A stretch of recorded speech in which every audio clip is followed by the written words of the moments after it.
한 달 동안 주셨던 말씀을 좀 정리하면서 우리 합숙의 방향을 주셨거든요. 국가대표 선수들이 경기를 앞두고서 합숙합니다. 그러니까 그 의미가 뭐냐면 합숙의 의미는 그것만 집중하겠다는 거예요. 다락방 훈련 속에서 그냥 우리가 일상에서 예배드리고 훈련받고 하는데 합숙이라는 의미는 뭐냐면 내 인생을 거기에 걸겠다라는 뭔가가 나왔다는 거죠. 우리가 그냥 138이 아니라 이걸 갖고 합숙하겠다는 의미는 무엇인가 그것만이 답이구나라는 건 확실한 결론을 내렸다는 거죠. 우리의 삶에서 순간순간 찾아내야 될 그 합숙의 의미를 지금 찾아낸다 그 말이에요.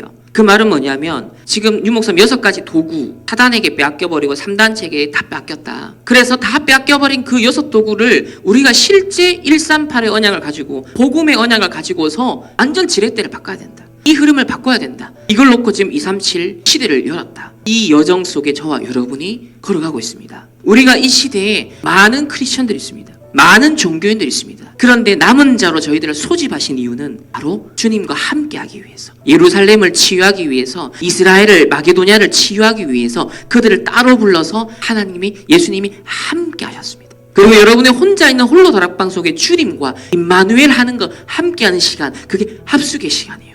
하나님이 주시는 언약의 말씀과 함께하는 시간으로 누린다면 합숙의 시간입니다. 이날만큼은 세상 거 신경 쓰지 마. 이날만큼은 돈 걱정하지 마. 이날만큼은 네 상에서 많은 생각했던 거 걱정하지 말고 다 끊어버리고 오로지 집중하는 합숙으로 지금 소집하신 겁니다. 그러니까 국가대표 선수가 소집을 받았으면 뭐 해야 돼요?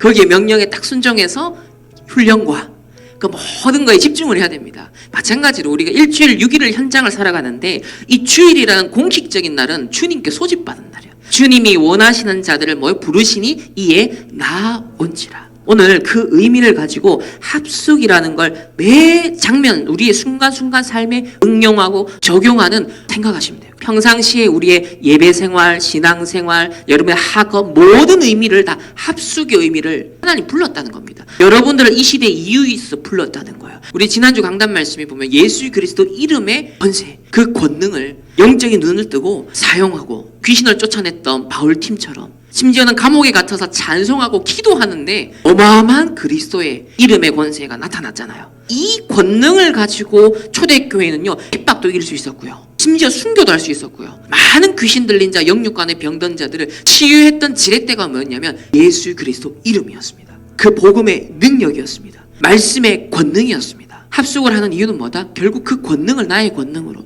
예수 이름을 나의 실제로 능력으로서 누리는, 그래서 성령의 충만함을 받았고 그들이 로마 복음화를 했던 것처럼 이 시대 하나님의 로마 복음화를 위해서 저와 여러분에게 하나님 뭘 원하냐면 하나님의 영에 감동된 자를 만들길 원하세요. 특별히 초대교회사에 지속되었던 로마 복음화의 지렛대 치유전도, 로마 복음화는 313년에 이제 공식화됐단 말이죠. 사도들이 마지막으로 바울이나 베드로나 이때 60년대 중반에 다 순교했어요. 나머지 이제 사도들도 다 순교를 해요. 적어도 200년에서 300년까지의 그 몇십 년 동안 이 복음운동, 전도운동이 어떻게 됐을까? 2000년 전에 예수님이 명령하신 그 언약의 여정을 지금 똑같이 걸어가고 있구나. 그걸 향해서 이제 합숙 속으로 소집을 이제 받은 겁니다. 여러분, 이 개구리 보시면요, 서서히 온도가 올라가면요, 이 개구리는 변온 동물이래요. 다시 말하면 적응하고, 그러니까 좋은 말로는 적응인데 동화되는 거죠, 그냥. 그러니까 변온 동물이니까 몸에도 온도를 계속 높여간다는 거예요. 그러다 보니까 도망가야겠다 싶은 층배점이 오는데, 한계가 딱 오는데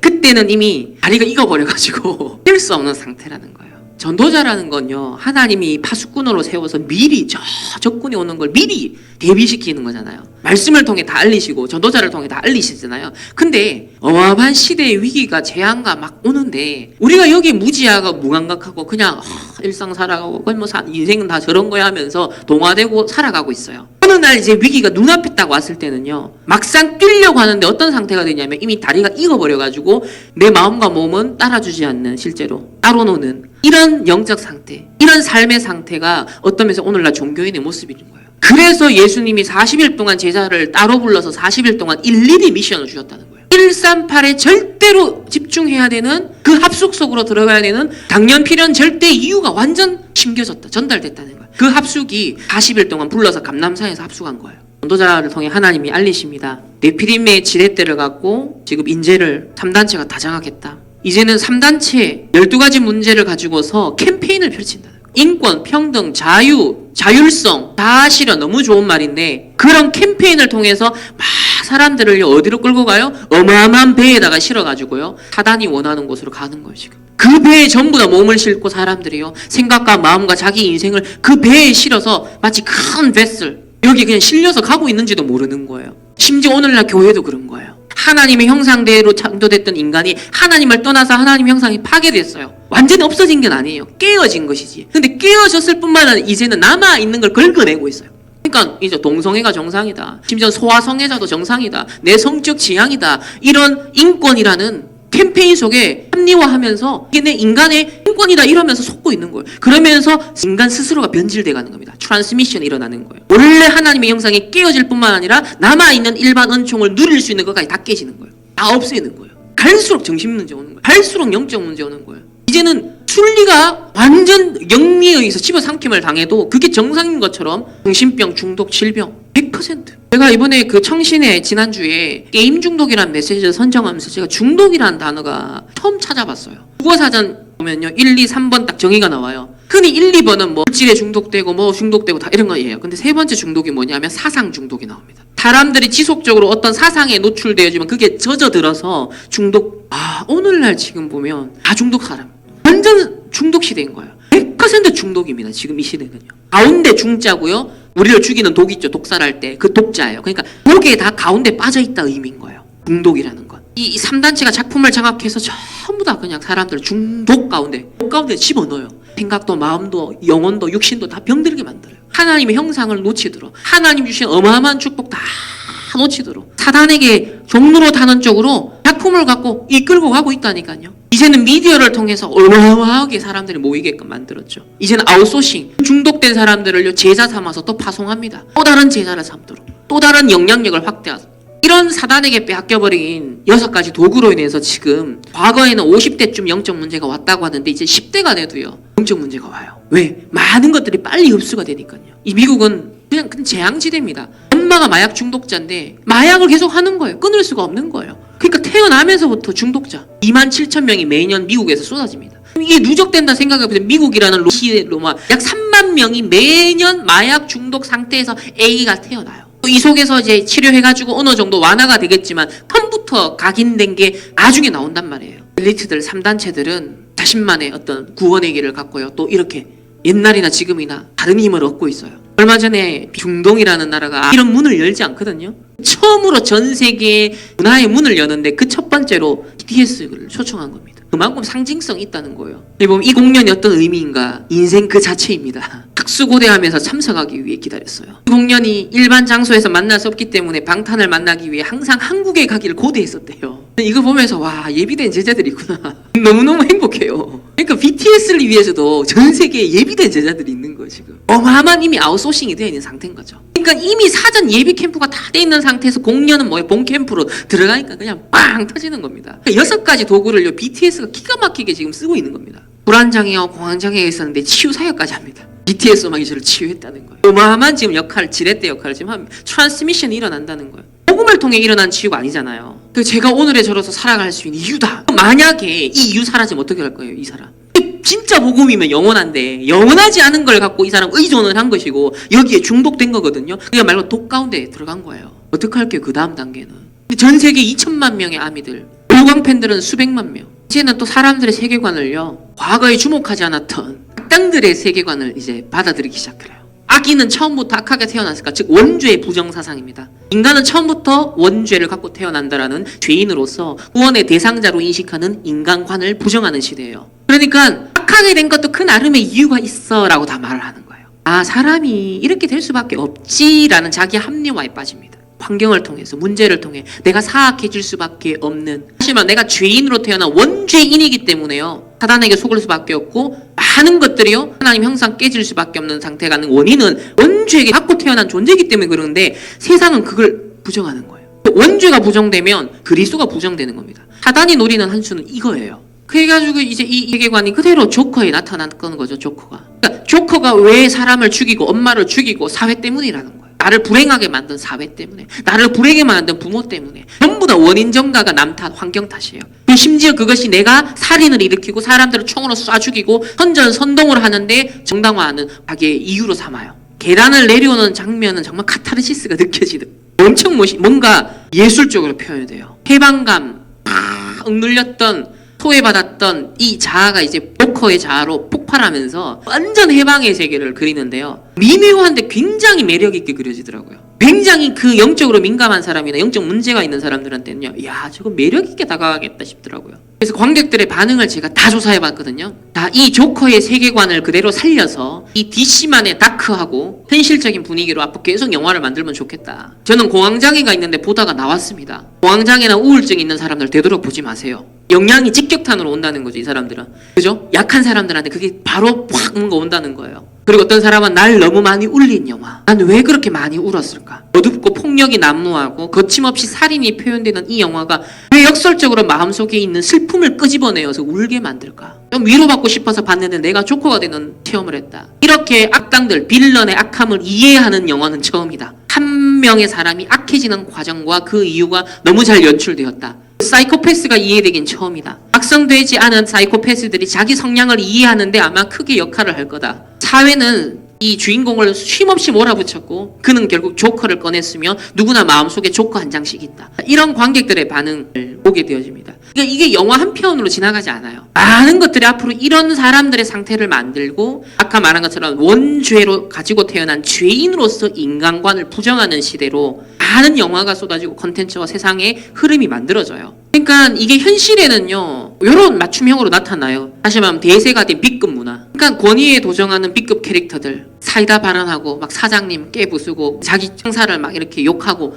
이런 시원함을 사람들이 이제 보이 말하면 예의 바른 캐릭터가 아니라 기존의 권위를 뛰어넘는 뭔가 도발적이고 전복적인 것을 막 말하고 주장을 하면은 시원함을 느낀다는 거예요, 사람들이. 사이다라고 하죠. 사이다 발언이라 그러잖아요. 그게 뭘 얘기하냐면 우리 인간에 그게 다 잠재되어 있다는 거예요. 전부 다 그런 부분들이 속 시원하게 하는 어떻게 드러나면 그게 다 죄성이거든요. 그 죄성이 반응을 하는 거예요. 그러다 보니까 현실에서는 B급 문화, 이게 이제 대세가 되는 겁니다. 사실은 조커가 되고 싶지만 아직까지는 이제 억누르고 있는 거예요. 아직까지는 그게 억눌려 있는 거예요. 그러면서 표현되는 수준이 이제는 B급 정서로 표현되는 겁니다. 이게 지금 과정을 보시면요, 정신병 시대가 대중화되는 지금 과정입니다. 보편적으로 전부 다 지금 독에 빠져들은 과정이라니까요. 그래서 2000년 전에 그 로마도 똑같은 상태였어요. 2000년 전에 마게도냐가 똑같은 상태였다니까요. 100% 정신병자였습니다. 100% 우상 숭배자였습니다. 100% 사단에게 완전 운명에 사로잡혀서 눌려 있었던 사람들이에요. 종로로 다는 사람들이었다니까요. 그래서 류 목사님이 그리스도라는 지렛대를 사용해라. 초대교회가 이걸 썼다. 지렛대라는 말은요, 고대 그리스 수학자인 아르키메데스라는 사람이 이런 얘기를 했대요. 나에게 충분히 긴 지렛대와 이를 받칠 수 있는 튼튼한 지렛목만 준다면 나는 지구도 움직일 수 있을 것이다. 현실적으로는 이게 불가능한데 원리는 본 거예요. 아무리 무거운 것도 거기를 받칠 수 있는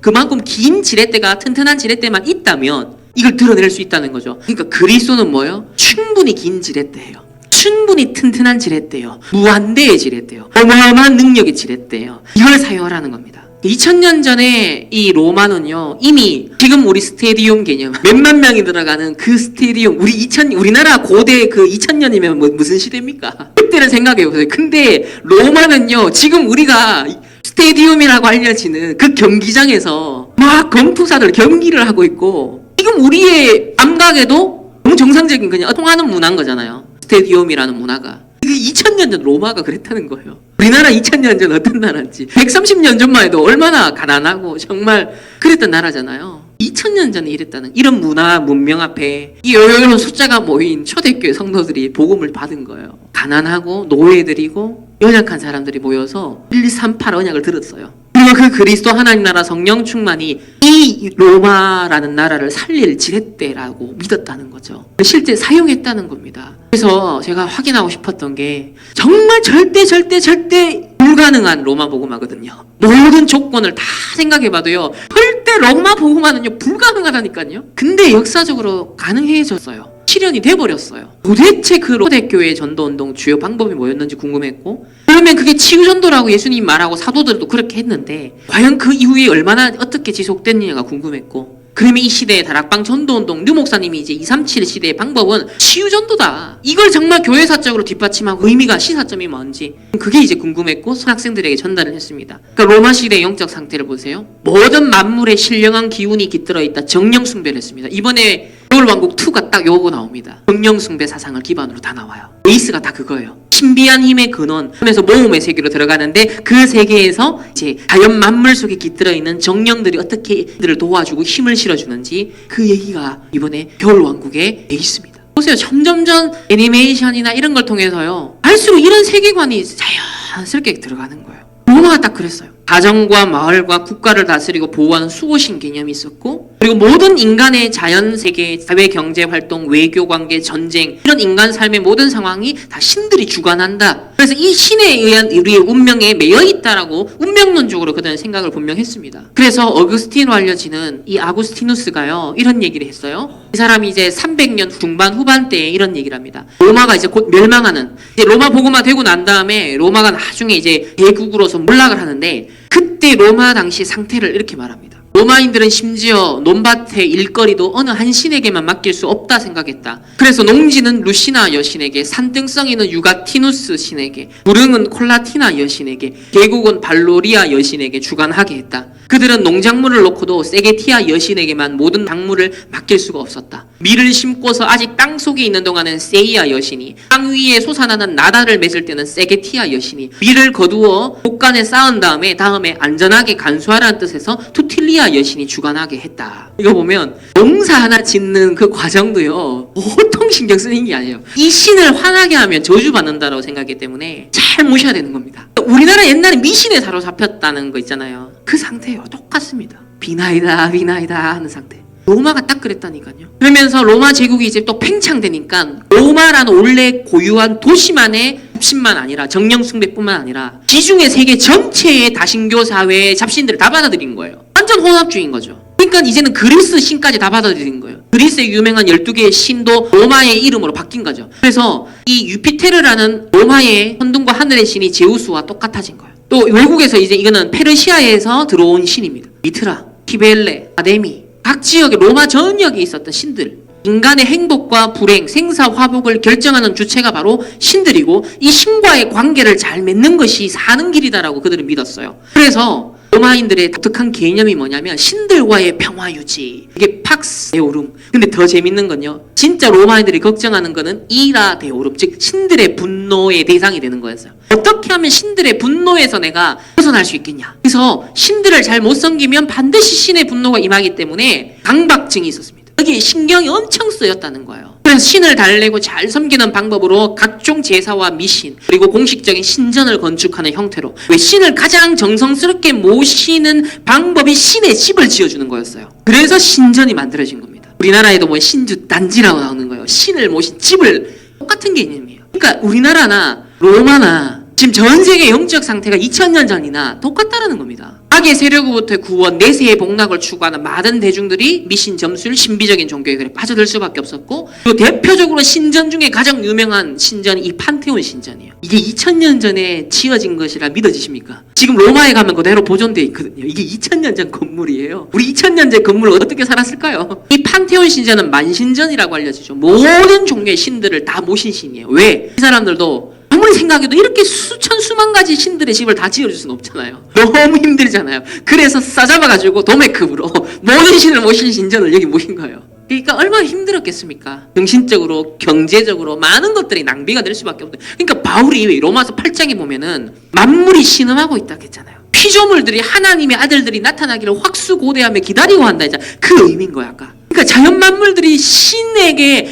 이 저주와 분노의 대상이 되지 않기 위해서 인간들이 제사 지내고 미신, 신전 지어 만드는데 온갖 종류의 것들이 다 동원되니까 자연 만물들 나 이거 하기 싫어 이런 거예요 지금. 하나님께 영광 돌리고 싶은데 이 지금 미신 숭배하는데 제사 드리는데 내가 쓰이고 있는 거예요 지금 자연 만물들이. 근데 여기 보면 교회 역사가인 이 하르낙이요 아주 놀라운 진술을 하는데요. 그리스도인들이 어마어마한 무기를 썼다는 거예요. 온 세계와 그것을 둘러싼 분위기는 마귀들로 가득 차 있었으며 우상 숭배는 물론이고 삶의 모든 국면이 그것들에 의해 지배를 받고 있었다. 마귀들은 보좌 위에 앉았고 요람 위에 떠나다녔으며 온 땅은 예나 지금이나 하나님의 창조 세계 이기는 했지만 문자 그대로 지옥 같은 곳이었다. 이 지옥과 그 모든 마귀를 대적하기 위해 그리스도인들은 어떤 지렛대를 썼다. 천하 무적의 무기, 바로 그리스도라는 그 그리스도 이름의 권세, 권능, 이 무기를 마음대로 쓸 수 있었다는 거예요. 그러니까 우리가 그리스도란 지렛대를 써라는 메시지 그냥 얘기 아니라 역사적으로 확실한 증거 있는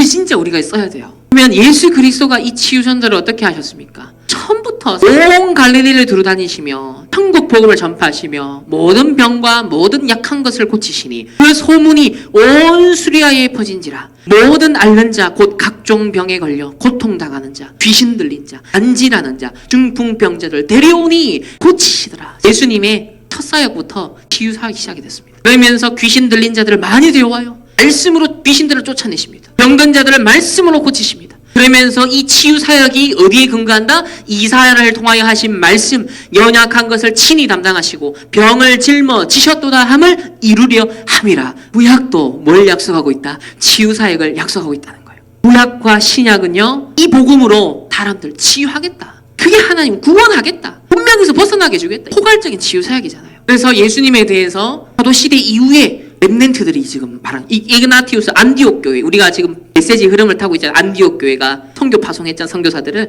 그 안디옥 교회의 차세대가 누구냐? 이그나티우스입니다. 이 사람도 결국 바울하고 똑같이 순교합니다. 로마에서. 이그나티우스도 예수 그리스도야말로 유일한 의사다. 오직 그분만이 참된 치유자시다. 클레멘트라는 사람도 최고의 의사 예수. 오리게네스도 선하신 의사, 유세비우스도 훌륭한 의사. 공통점이 뭐예요? 예수 그리스도, 이 복음이 치유다라는 거예요. 그리고 이 복음 전파의 가장 효과적인 방법이 바로 이 치유의 사역이었는데, 그리스도의 치유의 그 능력의 근원인 바로 하나님이라는 사실이 어디서 가장 찬란하게 드러났냐면 귀신을 쫓아내는 그 사역에서 드러났던 거예요. 어떤 면에서 병을 치유하고 조금 낫게 하는 건 보통 일반 의료 행위로도 가능한 부분이잖아요. 근데 불치병이라든지 실제로 이렇게 사단, 귀신에게 사로잡혀서 완전 매여있는 이 운명을 해방시키는 역사는 로마의 마법으로, 주술로 해결이 못했다는 거죠. 점치는 마술사들, 이런 사람들이 해결이 못했다는 거예요. 그래서 귀신을 쫓아내는 이 치유 전도 현장이야말로 이 로마인들이 그걸 목격하면서요, 충격인 겁니다. 유대인들이 그걸 보면서 충격인 거예요. 도대체 저분이 누구냐? 자기의 이름으로 지금 명하는데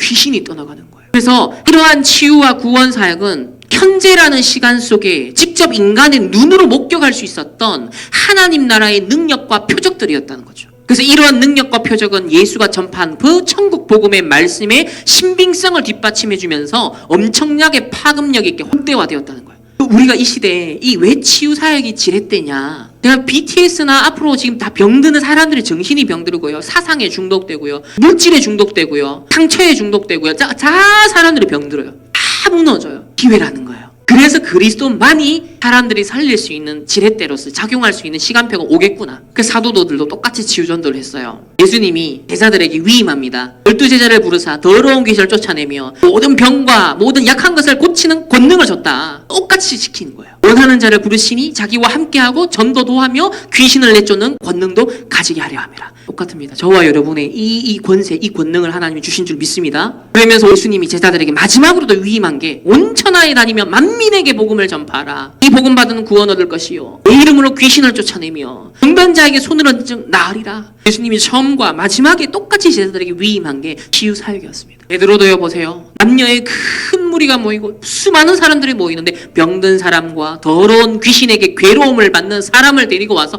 나음을 얻으니라. 오늘날 사람들이 다 귀신의 괴롭힘을 당하고 있잖아요. 어떤 사람은 그게 인간의 문제고 돈의 문제이고 환경의 문제인 것 같지만 거기에 틈이 되어서 사로잡히다가 결국은 뭐예요? 하나님 떠난 상태 때문에 괴롭워하는 거예요. 하나님과 함께하는 행복이 없기 때문에 괴로워하는 거거든요. 결국은 사단이 귀신에게 시달림을 당하는 겁니다. 그러면 사마리아 성에도 뭐예요? 더러운 귀신들이 크게 소리 지르며 나가고 또 많은 중풍병자와 못 걷는 사람이 나으니 그 성에 큰 기쁨이더라. 평신도들에게도 이제는 이 사역의 역사가 일어났다는 거죠. 바울도 점치는 귀신 여종에게 예수 그리스도 이름이라는 지렛대를 사용하니까 명령합니다. 나오라! 귀신이 즉시 나오니라. 사도시대 그 이후에 교회사 속에 나타난 치유전도의 예를 볼까요? 병을 치유하고 귀신을 쫓아내는 이 치유사역은 3세기까지 4세기 초까지 계속됩니다. 그리스도인들은 복음 전파자로서 영육간의 병든 자를 치유하며 특히 예수 이름의 이 권능으로 귀신을 쫓아내는 악한 운명의 틀에 갇혀있는 그 로마인들, 야 어떻게 하면 귀신한테 내가 안 시달릴까? 어떻게 하면 저 신들에게 분노를 안 일으킬까를 막 염려했던 사람들이에요. 아까 그 농사도 함부로 지키기 힘든 거예요. 하나 실수하면 내가 저주받는다는 강박관념에 시달렸다니까요. 이런 불안과 두려움과 공포에 떨던 수많은 로마인들을 해방시켜줬다는 거예요. 복음 예수 그리스도. 유스티니우스가 말합니다. 2세기 중반에 한 150년, 160년 되잖아요. 이때 그때도 치유전도가 엄청나게 활발했어요. 이 세계와 우리 도시의 도처에서 귀신에 사로잡힌 많은 사람들이 그리스도인들에 의해 귀신에게서 해방되는 기적이 일어나면서 기뻐했다. 예수가 사람이 된 것은, 성육신하신 것은 뭐다? 아버지 뜻을 따라서 믿는 사람들이 위하고 귀신을 파멸하, 하나님의 아들이 나타나신 것보다 마귀의 일을 멸하기 위함이라. 그대로 성취가 되었습니다. 예수 그리스도 이름으로 온 세계와 그대의 도시 곳곳에 할 수 없이 많은 귀신들을 쫓아냈어. 다른 모든 귀신 쫓는 자들과 주문 및 약재 전문가들이 실패하는 경우에도 여기 보면 다른 모든 귀신 쫓는 자들, 주문 및 약재 전문가들도 있었다는 거예요. 그 당시에 이 문제를 해결하는 다른 전문인들이 있었다는 거예요. 그러니까 오늘날 복음 밖에서 뭐 심리, 복음 밖에서 뭐 다른 방법을 가지고서 문제 해결해 보려고 하는데 근본의 문제 해결 못하는 상태 있잖아요. 약간의 완화되는 일시적인 그런 효과는 있을 수 있어요. 그건 분명한 사실이에요. 그러나 더 영적으로는 누적되게 만들어요. 더 7배 강한 귀신에게 사로잡히게 만든다 그랬어요. 그게 문제입니다. 그러니까 상담이라든지 뭐 심리치유라든지 이게 효과가 없다는 얘기 아니라 일시적인 효과는 있어요. 그러나 나중 형편이 지금의 형편보다 7배다 약해지게 돼요. 더 죽는다는 거예요. 그래서 여기 보면 다른 모든 귀신을 쫓는 자들, 주문 및 약재 전문가들, 그 당시 다른 방법을 갖고서도 이런 전문가들이 활동을 했는데 이들이 못하는 절대 불가능한 영역이 있었다는 거예요. 근데 복음 가진 그리스도인들은 이걸 할 수 있었다는 거예요. 귀신을 무능하게 만들고 쫓아내면서, 그러면서 보세요. 이제까지 치유해 왔고 지금도 치유하고 있는 중이에요. 야, 이건 놀라운 고백이지 않습니까? 이 치유 사역이요 지속이 되고 있다. 이레나이오스는요, 그분의 이름으로 행하는 자들을 기적을 행사한다. 실제로 귀신을 쫓아냈고 악한 영들로부터 깨끗하게 된 이들은 이제 그리스도를 믿고 교회에 합류했다. 이제 치유전도를 통해 실제 예수님 믿는 사람들이 있었다는 거죠. 병든 자들 위에 손을 얹고 그들을 치료하며 온전하게 회복되었다. 이레나이오스 보면 성령 안에서 예수 그리스도 이름으로 기도했다는 거예요. 교회는 천사의 주문이나 마법, 이게 이제 로마 시대 유행했던 방법이었어요. 세상 방법. 다른 악하고 신기한 마술을 이용해서 그런 일을 한 게 아니다. 오히려 순결하고 성실하고 정직한 영 안에서 우리 주 예수 그리스도의 이름을 부르며 만물을 만드신 주님께 직접 기도함으로 기적을 행하는 데 익숙해져 있었다는 거예요. 우리에게 주신 그리스도 이름의 권세, 구약에 그 활동하신 하나님의 이름을 다 집결한 그 예수 그리스도 이름의 권세, 이걸 통하여서 직접 하나님을 향한 기도함으로 말미암아 동일한 치유의 역사가 저와 여러분 우리 교회를 통해 하나님이 앞으로 이루실 줄 확신합니다. 테르툴리아노스는 뭐라 그랬냐면, 궁전 앞마당에 확실히 귀신에 사로잡힌 사람을 데려오시오. 류 목사님 가잖아. 진짜 귀신 들린 무당 한번 찾아가 봐라. 그러면서 어떤 그리스도인이든 그에게 명령을 내리면 다른 곳에서는 자기가 스스로가 신이라 거짓말했던 그 영이 여기서는 자기가 귀신이라는 사실을 실토할 것이요. 우리의 명령에 따라 그 영들은 괴로워하면서 마지못해 자기들이 들어갔던 그 몸을 떠나갈 것이요. 그대의 눈앞에서 그들은 공개적으로 수치를 당하게 될 것이요. 진짜 그리스도인 앞에서는 이 신들이라고 거짓말하는 자들이 전부 다 귀신의 역사라는 걸 실토하게 된다. 빛 앞에 드러난다는 거죠. 그러면서 우리는 귀신을 거부하는 것 이상의 일을 하오. 그들을 압도하오. 날마다 그들을 세상의 웃음거리가 되게 하고 그들의 피해자들로부터 그들을 쫓아낸다오. 많은 사람에게 잘 알려진 사실이요. 앞으로 BTS 아미들을 치유하는 역사가 일어날 줄 확신합니다. 저는 그래 예상을 해요. 237 나라에 흩어져 있는 전 세계 수천만 명의 아미들이 어마어마한 치유의 지렛대로 역작용할 것이다. 그러면서 이제 엘리트까지 점령합니다. 국민들을 말할 것도 없거니와 얼마나 많은 높으신 분들이 귀신으로부터 구원을 받았고 질병으로부터 치유를 받았습니까? 안토니우스 황제의 아버지인 세베루스 황제께서도 감사하게도 그리스도인들을 잊지 않습니다. 이제 어느 정도까지 간 거예요? 황제까지 복음 받는 거예요. 황제까지 그리스도 이름의 권능을 알게 된 겁니다. 그러니까 로마를 완전 정복한 거죠. 이때. 사실 이 로마는요, 그리스도인들을 죽이고 박해하는 악한 황제들도 있었다니까요. 사이사이에 이래 복음도 받는 사람들도 있었다는 거예요. 그렇게 핍박을 반복하면서도, 핍박받으면서도요, 이 남은 자들을 통하여서 하나님은 계속 로마를 정복해 들어갔다는 겁니다. 마지막 오리게네스는요, 이상한 마술이나 마법의 책략을, 즉 세상의 방법 사용하지 않고 오로지 기도와 아주 단순한 명령과 말씀으로 귀신을 쫓아낸다. 그리스도의 말씀이 지닌 권능은 귀신들이 무가치하고 연약한 존재임을 보여준다. 이처럼 귀신을 무너뜨리고 굴복시켜 쫓아내는 일은 굳이 믿음을 합리적으로 증명할 수 있는 유능하고 지혜로운 사람의 손을 빌릴 필요가 없기 때문이다. 똑똑한 대단한 어떤 실력을 요구하는 게 아니라 예수 그리스도의 말씀, 그 이름의 권능을 믿는 모든 평신도들이 누릴 수 있는, 이 목사님 모든 성도들이 뭐다? 영적 의사다 말이 근거가 있는 얘기인 거예요. 특별한 은사를 받은 사람만 치유하는 게 아니라, 목사님만 치유 사역하는 게 아니라, 모든 예수 그리스도 이름의 권능을 믿는 자, 복음의 말씀을 실제 믿는 자, 우리 렘넌트들로 예외 없이 모든 현장이 치유 대상자이기 때문에 우리 충만교가 치유하는 병원이고 우리 성도들이 치유하는 의사라는 겁니다. 그러면서 오리게네스는 오직 하나님과 그리스도께 집중에 대한 얘기를 하는데, 그리스도인, 오직 하나님과 그분의 로고스 되시는 그리스도에만 헌신한 진정한, 즉 집중한 그리스도인은 마귀들의 손에 결코 시달리지 않는다. 그분이 그들보다 더 우세하기 때문이다. 이제 그리스도를 누린 거죠. 결론으로 저와 여러분이 붙잡아야 할 증거가 뭐냐? 이렇게 요약됩니다. 영국의 신학자이자 전도자였던 마이클 그린이요, 이렇게 요약을 하는데, 고대 헬레니즘 세계는 귀신들에게 심히 시달리던 세상이었고, 영적인 존재 가운데 선한 영도 있었지만 대부분 나쁜 영이었다. 그 영들은 신들만큼 강력한 힘은 없었으나 그래도 상당한 위력을 갖고 있었다. 당시에 복음이 그토록 빠르게 전파된 이유는 인생을 망치고 고약한 세력들이 살아계신 하나님의 권능으로 쫓겨나고, 그로써 그분이 그 모든 영들보다 뛰어난 권능의 신인 것이 증명되었기 때문이다. 오직 그리스도, 오직 하나님 나라, 오직 성령 충만, 이 복음이 전파됐다는 겁니다. 이 복음이 말로만 이런 것이 아니라 능력과 큰 확신으로 전거가 되었다는 거예요. 그래서 초대교회 당시 이 복음 말씀, 예수 그리스도 이름의 권능을 사용하여 귀신을 쫓아낸 치유전도 사역은 그 어마어마한 12가지 문제, 그 시대의 3단체, 흑암 세력에 장악되었던 대로마 제국을 300년 만에 복음화하는 주요 지렛대였다라는 겁니다. 이 언약을 이어 이제 저와 여러분 다락방 전도 운동도 목사님 237 나라를 살리는 지렛대보다 그리스도라는 지렛대를 사용하여서 치유하는 것이다. 이 언약을요 확실하게 붙잡고 우리 이제 합숙 속으로 들어가야 돼요. 이 증거를 가지고, 야, 그렇다면 내 인생이, 우리 교회가 어떤 치유 사역에 그리스도를 사용할 수 있는 확실한 지렛대를 준비해야 될 것인가? 내 산업이, 내 달란트가, 내 학업이 이 시대의 3단체를, 이런 네피림 지렛대를 사용하는 시대에, 많은 사람을 정신병자로 몰아가는 시대에, 많은 사람이 하나님이 형상이 깨어지고 많은 사람은 불행으로 스스로 몰아가는 이런 흘린 흐름을 바꿀 수 있는, 치유할 수 있는 복음은 모든 것이라 했습니다. 복음으로 충분하며, 복음으로 행복하고, 복음으로 기쁘고, 복음으로 감사하고, 예수 이름의 권세를 사용하고, 예수의 능력을 사용하고, 예수 이름으로 찬양을 하고, 이 지렛대를 사용하는데 300년 만에 로마가 뒤집어졌어요. 로마의 치유 사역이 일어났습니다. 저와 여러분을 발걸음을 통하여서 3단체, 저는 BTS, 이 시대에 죽어가고 병든 모든 사람들 하나님 치유할 증인으로 우리를 먼저 부르셨음을 확신합니다. 기도합시다. 하나님 감사합니다.